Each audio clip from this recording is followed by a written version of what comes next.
Sharp-Dressed Man by Katy Haye. Calandria opened her door in response to a peremptory knock to find a young man standing outside. His entire being shouted "eager," from the shining buttons on his army uniform to the intense expression in his brown eyes. He saluted smartly.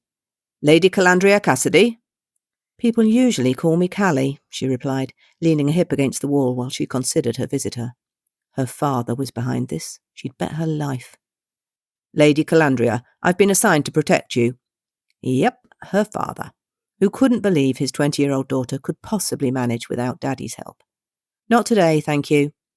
She swung the door shut, but Mr. Eager turned out to be swift as well as eager, setting a highly polished boot in the gap so she couldn't complete the movement. "I'll be unobtrusive, I promise," he said, as though that might be the issue. "That's unlikely," she replied. She looked him up and down deliberately. The uniform was smart, but it was still a corporal's uniform, and she wasn't sure what he'd done to his hair, but it lay against his head in glossy uniformity that had probably taken half a hive of wax to achieve. "I'm going to a party. You won't exactly blend in with my crowd." She turned and strode back into her apartment, leaving Mr. Eager to follow. She was unfortunately sure he would follow. Her father had probably threatened him with dismissal and dismemberment if he failed to deliver the job to his exacting standards. "I have my orders," he stated. Possibly he sounded a little sorry about the matter. "In your parents' absence, they require you to have a guard when you leave the house." "Not happening. I'm going to a party with my friends. The last thing I need is a babysitter." A frown drew his brows together. "Not a babysitter. I'll be your bodyguard." His spine definitely straightened when he made that pronouncement, chest lifting. Callie refrained from rolling her eyes. "A bodyguard isn't any better." Alethea would smirk. They all would, muttering behind their hands. She'd kill her father when she saw him next. Mr. Eager's jaw worked while his eyes unfocused. Callie waited. If nothing else, she might be entertained by whatever argument he came up with next. A brief nod as though to himself, and his attention snapped back to her. "You say I'll stick out like a sore thumb, but I promise I can blend in.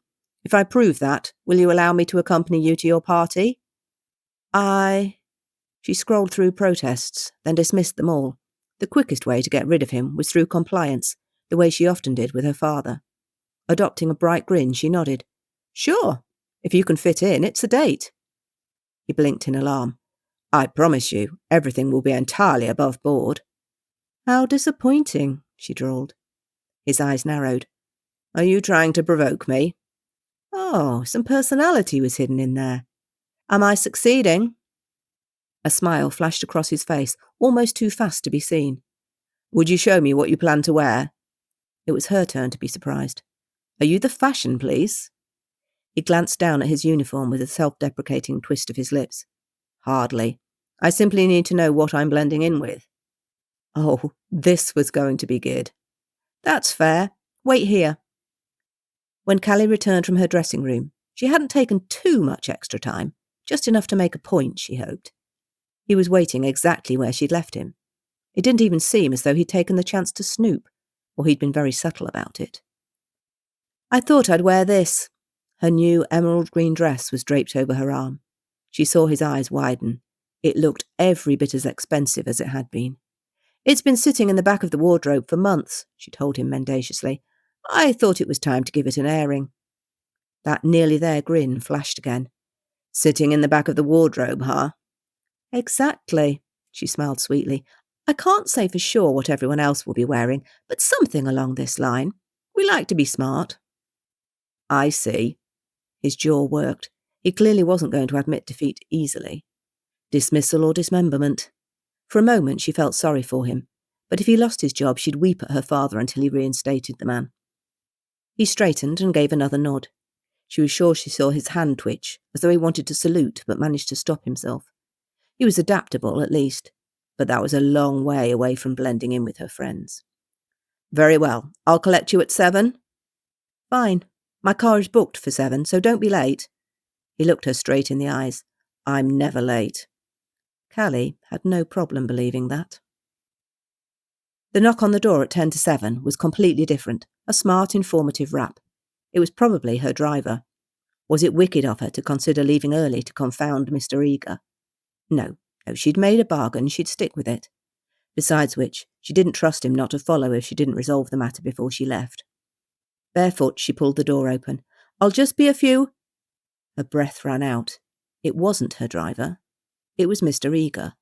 At least, it couldn't be anyone else. But this man was utterly different from the polished soldier who'd left 2 hours earlier. In place of his uniform, he wore a suit as fine as any her father possessed, fitted to perfection across broad shoulders. The black of the fabric made his skin glow.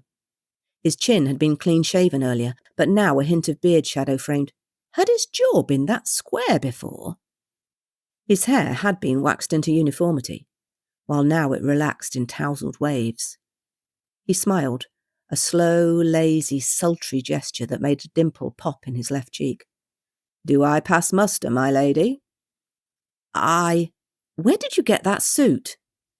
The dimple flashed again. His hand smoothed the lapels. He was wearing a chunky gold signet ring that she swore hadn't been on his hand earlier. "Would you believe my mother made it for me? She works for a company that supplies palace nobles." It looks good on you." "Thank you." He glanced down at her dress. "You look delectable, but I'm sure you know that." She could feel heat rising to her face. She just couldn't do anything about it. She took refuge in banter. A woman can always stand to hear a compliment. "But you might like to add shoes before we leave." Her bare toes curled in the carpet. Before we leave. Were they a we? Was she going to let him come? She could imagine Alethea's face when she caught sight of this vision. Yes, they were both going, against all her expectations. "One condition," she blurted. He cocked a brow. "Another condition?" "You're not going as my babysitter, nor my bodyguard, just as a friend." He held her gaze, his voice lowered.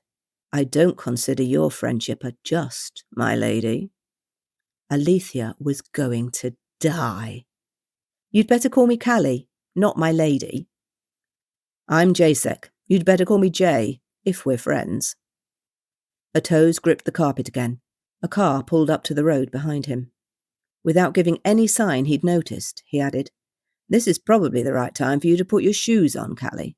I have standards for the people I'm seen with, you know." That dimple! Alethea might actually swoon. "I'll be right back." She hurried to step into her shoes and grab her purse, heart thudding. Tonight was going to be so much fun. She was bubbling with anticipation. The only drawback was that she might end up having to thank her father for interfering. Still, it might just be worth it. That was Sharp Dressed Man by Katy Haye. Thanks for listening. Please do hit like and subscribe if the mood takes you. It does help to get these videos seen.